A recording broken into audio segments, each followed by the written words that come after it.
নমস্কার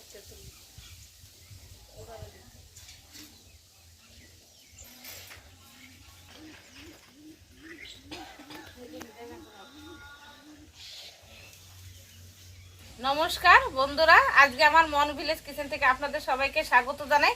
তো আজকে আমি দেখেন এটা নতুনই বলা হয়, বলতে গেলে হয়, কেননা আজকে এখন শীতের সময় নতুন নতুন সবজি। এই যে দেখেন আমি কটা পালং শাক নিয়েছি, দুটো গাছ নিয়েছি, আর কিছুটা এই যে মটর শাক, কলই শাক যাকে বলে, আর এই যে মাঠের এই যে বতো শাক, একটা লাউ শাক, একটা ধনে পাতা, এইগুলো দিয়ে আমি এই যে 250-500 গ্রাম চাল নিয়েছি।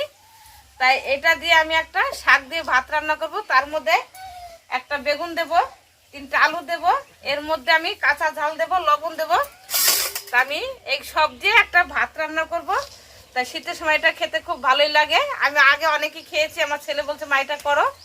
তা একটা রেসিপি হয়ে যাক আজকে নতুন একটা। তাই আজকে আমি এটাই করছি, এটা শুরু থেকে শেষ পর্যন্ত দেখতে থাকুন আমি কিভাবে করছি। শাক দিয়ে ভাতটা করব, সব শাক দিয়ে। আমি এগুলো কেটে ধুয়ে বেছে নিচ্ছি, তারপর উনুনে চাপিয়ে দেব। এই একটা লাউর পাতা দেবো, আর এটা অল্প কিছু বলতে শাক। এই শাকগুলো আমি কেটে বেছে নিই।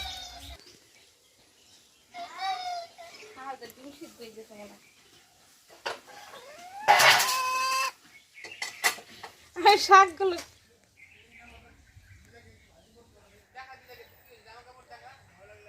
কি করছো দিদা?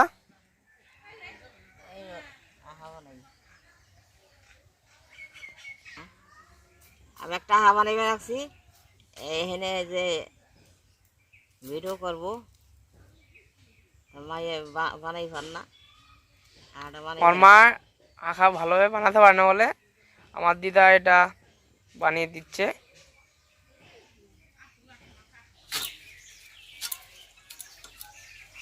আমি শাকটা ধুয়ে নিচ্ছি, ভালো করে শাকটা ধুয়ে নেব।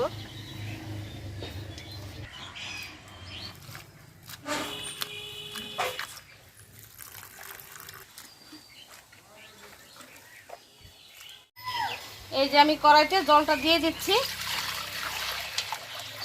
জল অল্পই দেবো, 500 চাল দিয়েছি, শাক দেবো। এটা আমি ধুয়ে নিচ্ছি, মিনিকেট চাল, বেশি জল লাগবে না ভাতে, ওই জন্য অল্প জল দিয়েছি।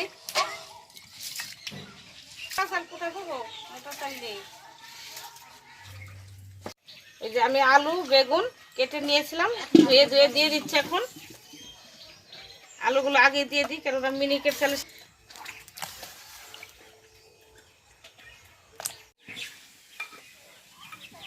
এই যে আমি চালগুলো দিয়ে দিচ্ছি, আলু বেগুন আগে দিয়ে দিয়েছি।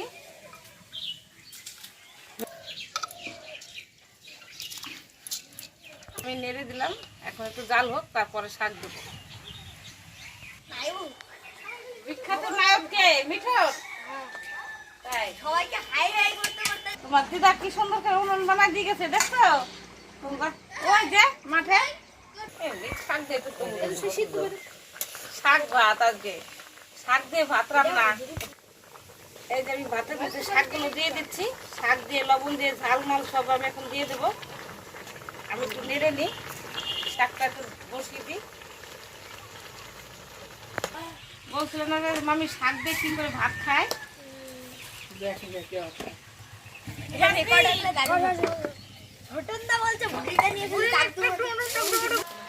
আমি লবণটা দিয়ে দিচ্ছি শাকের উপরে। এখন আমি আস্তে আস্তে শাকটা বসিয়ে দেবো ভাতের মধ্যে।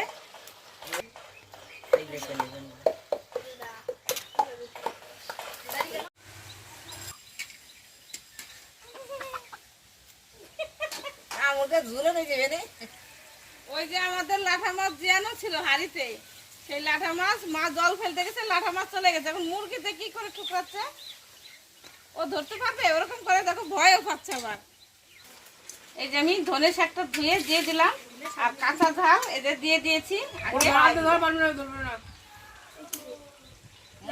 এই যে আমি ধনে শাকটা দিয়ে শাকটা ভাতটা সুন্দর করে তল উপরে, নিচের ভাত উপরে, উপরের ভাত নিচে আমি মিশিয়ে দিচ্ছি। এই যে আমার ভাতটা হয়ে গেছে, একটু ভাতটা আমি ঢেকে রাখবো 5 মিনিটের মতন, ভাতটা সুন্দর নরম হয়ে যাবে। 5 মিনিট পর তুলে নেব। এই যে আমি ভাতটা এই যে ঢেকে রেখেছিলাম, তুলে নিয়েছি। এখন কি সুন্দর হয়েছে, দেখেছো ছোটান ভাতগুলো? এই যে শাক দিয়ে ভাত রান্না করলে খুব ভালোই লাগে এখন শীতের সময়। বেগুন পেঁয়াজ খাই। হ্যাঁ, আজকে মানে ধনে শাকের গন্ধ, ধনে শাক গন্ধ বলছে, সব শাকের গন্ধ বলছে, কিন্তু মানে খুব সেন ভালো সুন্দর গন্ধ।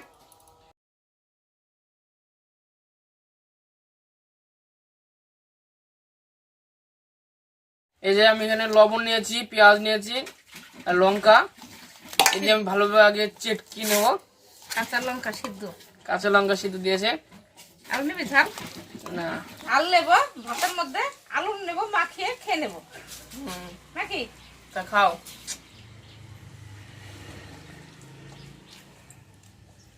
খুব সুন্দর হয়েছে। এই খাবারটা কবে থেকে খাই না আমি, ভাবি কি কবে শীতের দিন আসবে, কবে শাক পাবো, কবে এইভাবে ভাত রান্না করে খাবো। রে, ধনে শাক তো আর গরমের সময় থাকে না, থাকে? দাও একটু।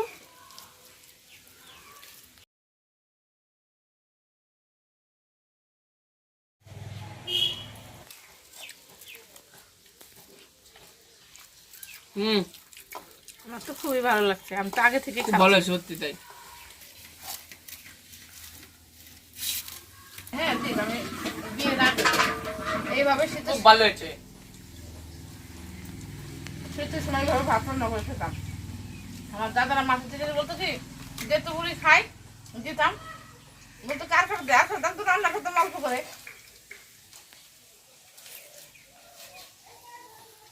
এই যে আমার দিদা, আমার অনেকক্ষণ থেকে বলছিলাম দিদা আসো, দিদা আসো, বলছে না আমি স্নান করার আগে খাবো না। তো স্নান করে এসে আমার সাথে বসলো।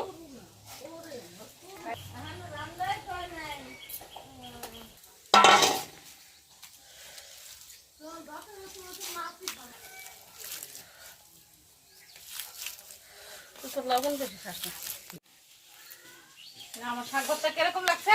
খুব ভালো হয়েছে শাক ভাতটা আজকে। তো আমাদের আজকে এই ছোট্ট একটা রেসিপিতে শাক ভাত কিরকম লাগলো, যদি ভালো লেগে থাকে অবশ্যই লাইক, শেয়ার, কমেন্ট করবেন। এবং এরকম নতুন নতুন রেসিপি পাওয়ার জন্য প্লিজ চ্যানেলটাকে সাবস্ক্রাইব করবেন এবং পাশে থাকা ঘন্টিটি বাজিয়ে দেবেন। আমাদের এইভাবে পাশে থাকুন এবং সাপোর্ট করুন, যাতে আমরা পরবর্তীকালে আগে যেতে পারি। আমরা নতুন একটা ভিডিও নিচ্ছি, ততক্ষণ ভালো থাকুন, সুস্থ থাকুন। টাটা, টাটা দিয়ে দাও। আমাদের পাশে থাকার জন্য ধন্যবাদ। Bye bye, tata.